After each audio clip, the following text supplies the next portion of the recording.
హృదయం సూర్యోదయం ఆప్పెన జరిగి సరస్సు ఒడ్డున ప్రశాంతత పరుచుకుంది.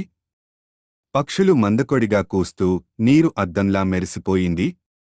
గోల్డెన్ రిట్రీవర్ అయిన మ్యాక్స్ శీతల గాలిని పీలుస్తూ ఒడ్డున నడుచుకుంటూ వెళ్ళాడు. అతని యజమాని జేక్ కొండపై ఉన్న చిన్న కూడు ఇంట్లో ఇంకా నిద్రలోనే ఉన్నాడు. కాని ఈరోజు సాధారణం కాదని మ్యాక్స్కి ముందే తెలిసిపోయింది. అతను నీటికి దగ్గరగా వెళ్ళినప్పుడు ఒక అపరిచిత శబ్దం వినిపించింది, కాస్త మబ్బుగా, కాస్త వణుకుతూ. అతని పదునైన కళ్ళు నీటిపై దృష్టి కేంద్రీకరించాయి. ఒక చిన్న పంచె మెల్లగా తేలిపోతోంది. అది ఒక శిశువు.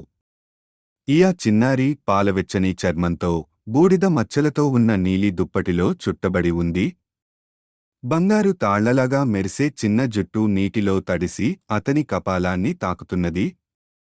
బిడ్డ మూతి కాస్త పసుపు రంగులోకి మారింది. పళ్ళులేని పెదవులు కదులుతున్నట్లు కనిపించాయి. క్షణమాత్రం కూడా ఆలస్యం చేయకుండా మ్యాక్స్ ఊగిసలాడే నీటిలోకి దూకాడు. చల్లటి నీరు అతనిని వెనక్కు నెట్టినా అతను వెనక్కు తగ్గలేదు. నీటిలో మునిగిపోతున్న ఆ చిన్న పంచెను అతను తన గట్టిపట్టి బలమైన దవడలతో నెమ్మదిగా పట్టుకొని ఒడ్డుకు తేలేలా కృషి చేశాడు. ఒడ్డుకు చేరిన వెంటనే మ్యాక్స్ బిగ్గరగా మొరిగాడు. అతని మొరుగులు ఆ ప్రశాంత ఉదయాన్ని తాకుతూ మారుమ్రోగాయి. జేక్ ఉలిక్కిపడి ఇంటి నుండి బయటకు పరిగెత్తుకుంటూ వచ్చాడు. మ్యాక్స్, ఏం జరిగింది బోయ్? అప్పుడు అతను చూశాడు. ఒక చిన్న పసిపాప ఆ చల్లటి ఒడ్డున చిన్నగా వణుకుతూ మూసిన కళ్లతో. దేవుడా అని జేక్ భయంతో అనుకున్నాడు. వెంటనే ఫోన్ తీసుకుని 911కి కాల్ చేశాడు.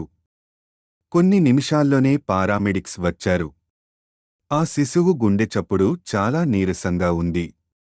కాని వారంతా ఒకటే మాట చెప్పారు, ఆ మ్యాక్స్ లేకపోతే ఈ బిడ్డ బ్రతికి ఉండేది కాదు.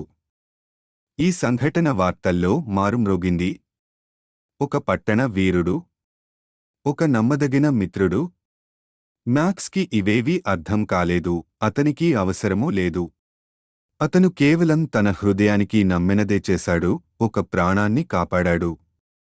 ఆ శిశువు పెద్దవాడైన తర్వాత ఈ కథను వింటూ తాను జీవించడానికి కారణమైన ఆ 4 కాళ్లతో నడిచే దేవుడి పేరును ఎప్పటికీ మరిచిపోడు.